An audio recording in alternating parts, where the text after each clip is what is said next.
Hello બહેનો, સ્વાગત છે આપ સૌનું આપણી સહિયારી યુટ્યુબ ચેનલ ટાર્ગેટ મુખ્ય સેવિકામાં.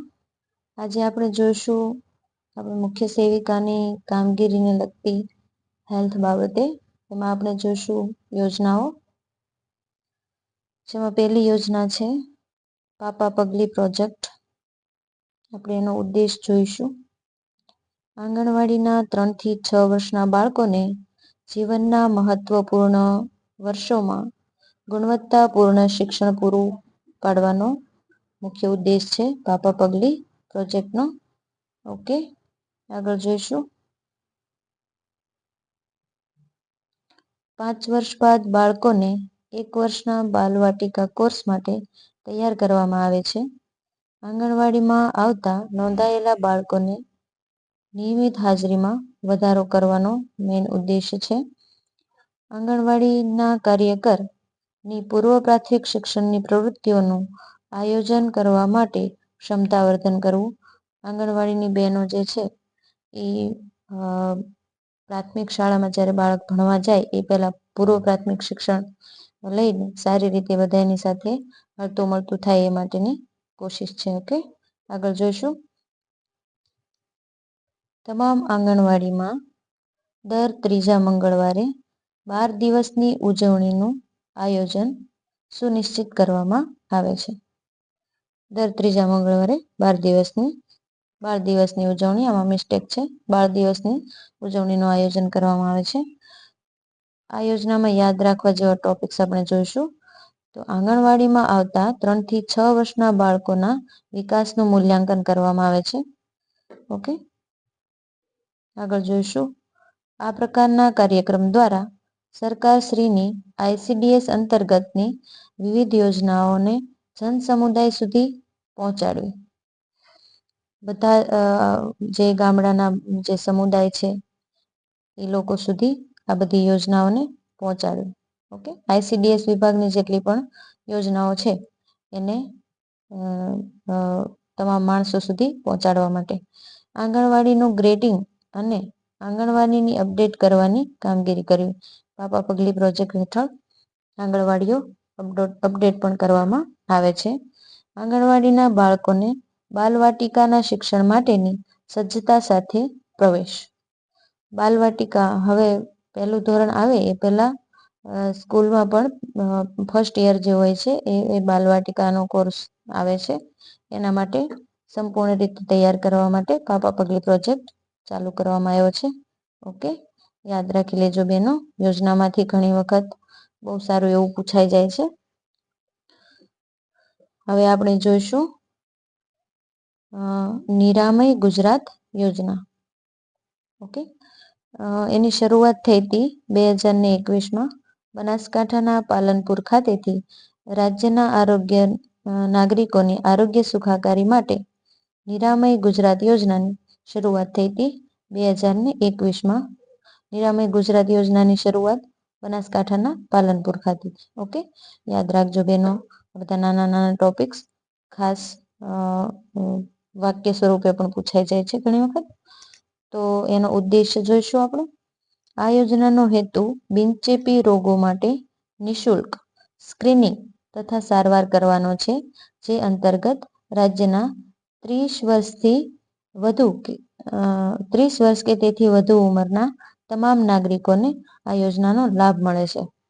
બિનચેપી રોગો જે ચેપથી થતા નથી, ઓકે, એવા જ રોગોનું સ્ક્રીનિંગ થાય છે અને એની જ સારવાર થાય છે સ્પેશિયલ આ નિરામય ગુજરાત યોજનામાં. ઓકે, નિરામય ગુજરાત યોજનાનો મંત્ર સર્વે સંતુ નિરામયા, એટલે કે બધા લોકો રોગથી મુક્ત રહો. આ યોજનાનો મૂળ મંત્ર છે. ઓકે, નિરામય ગુજરાત યોજના યાદ રાખજો બેનો.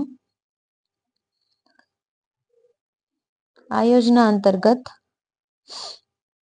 તમામ CHC અને તમામ PHC અને આરોગ્ય કેન્દ્ર ખાતે દર શુક્રવારે નિરામય દિવસ તરીકે ઉજવવામાં આવે છે.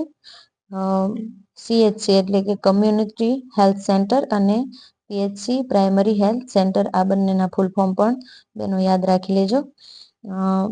આ બંને જગ્યાએ અને આંગણવાડી કેન્દ્ર, આ ત્રણેય જગ્યાએ દર શુક્રવારે નિરામય ગુજરાત નિરામય દિવસ તરીકે ઉજવવામાં આવે છે દર શુક્રવારની. ઓકે, આ યોજનાની હેઠળ નિરામય દિવસે ગ્રામીણ અને શહેરી કક્ષાએ નિષ્ણાત તબીબોની ટીમ દ્વારા મેડિકલ કેમ્પનું આયોજન થાય છે અને ટેલિમેડિસિનના માધ્યમથી નિષ્ણાત ટીમ દ્વારા સારવાર કરવામાં આવે છે. ઓકે, ગામડા અને શહેરી કક્ષાએ બંને રીતે. ઓકે, આગળ જોઈશું.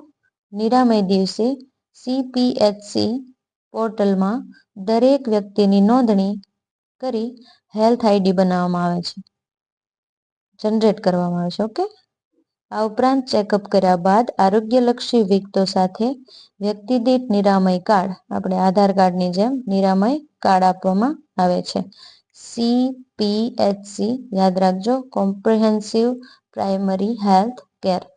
આ એક પોર્ટલ છે જેમાં હેલ્થ આઈડી જનરેટ કરવામાં આવે છે અને પછી દરેક વ્યક્તિને નિરામય કાર્ડ આપવામાં આવે છે, જેની નીચે આરોગ્યની જે સારવાર મળી રહેતી હોય એ આ કાર્ડ દ્વારા મળી રહે. ઓકે, આ યોજનાનું અમલીકરણ રાજ્ય સરકારના આરોગ્ય અને પરિવાર કલ્યાણ વિભાગ દ્વારા કરવામાં આવે છે. અમલીકરણ એના દ્વારા થાય છે. ખાસ યાદ રાખી લેજો, નિરામય ગુજરાત યોજના કયા વિભાગ નીચે ચાલુ છે? તો એવો પ્રશ્ન પૂછાય તો જવાબ લખી શકીએ, આરોગ્ય અને પરિવાર કલ્યાણ મંત્રાલય દ્વારા. ઓકે, આ યોજના અંતર્ગત આરોગ્ય સેવા કર્મીઓ લોકોના ઘરે જઈને 30 વર્ષથી વધુ ઉંમરના તમામ લોકોનો સર્વે કરીને બીમારીની માહિતી એકત્ર કરે છે. આરોગ્ય સેવા કર્મીઓ FSW અને MPSW જે હોય છે એ આના વિશે માહિતી મેળવે છે. ઓકે બેન, આ યોજનાથી અંદાજે 3 કરોડ લોકો લાભાન્વિત થશે તથા પરિવારના ઓછામાં ઓછો 12 થી 15,000 જેટલો ખર્ચ બચાવી શકાય. પરિવાર દીઠ, આમાં મિસ્ટેક છે, પરિવાર દીઠ 12 થી 15,000 જેટલો ખર્ચો બચાવી શકાય છે. ખાસ કરીને જે ગરીબ વિસ્તારો હોય છે અથવા તો એવા લોકો જે હોય છે એને ખાસ આની જરૂરિયાત રહે છે બેનો. ઓકે, આગળ જોઈશું. પોષણ સુધા યોજના. ત્રીજી યોજના લઈએ છીએ બેન. આ યોજના આંગણવાડીમાં નોંધાયેલ તમામ સગર્ભા સ્ત્રીઓ અને ધાત્રી માતાઓમાં પાંડુરોગમાં ઘટાડો કરવા તેમજ બપોરના સમયનું પોષણયુક્ત ભોજન આપવાના ઉદ્દેશથી આ યોજનાની શરૂઆત કરવામાં આવી છે, પોષણ સુધા યોજના. ઓકે, આ યોજના હેઠળ કેલ્શિયમ અને IFA એટલે કે આયર્ન ફોલિક એસિડની ટેબ્લેટ આપવામાં આવે છે પોષણ સુધા યોજના અંતર્ગત. ઓકે, આજે આપણે 3 યોજના જોઈ બેનો. ધીમે ધીમે આવી રીતે આપણે પોતાની જ રીતે તૈયારી ચાલુ રાખશું. જેમ બને એમ ખાસ કરીને બધા ટોપિક, બધા સબ્જેક્ટ્સના મહત્વના મુદ્દાઓ લેવાઈ જાય એ માટેની આપણી કોશિશ રહેશે. બરોબર બેનો?